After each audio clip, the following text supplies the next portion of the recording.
She was my handicapped sister. When meeting someone new, this is what I would say. However, Anne-Marie's identity was not synonymous with her disabilities. Who she was not the wheelchair, spina bifida, and hydrocephalus, or the body marked by scars from over 60 surgeries by the end of her life. She was Annie. That's what she liked to be called. It would be easy to tell the story of her many and long hospitalizations and disappointments. That would not be the story she told.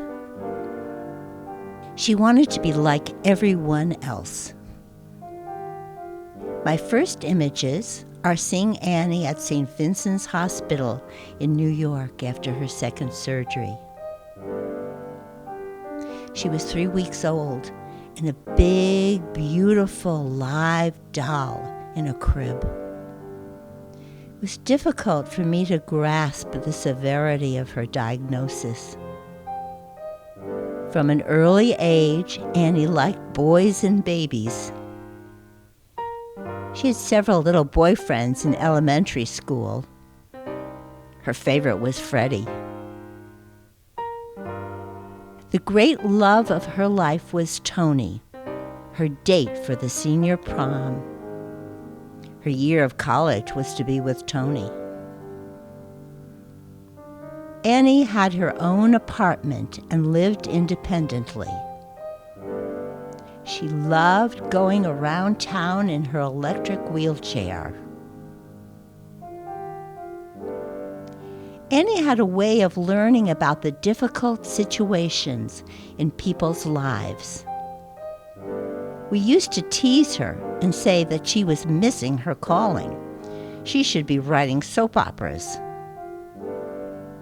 Annie was married for 6 years. She liked being Mrs. Christopher French. She later divorced, but was reluctant to share about her marriage during that last long hospitalization.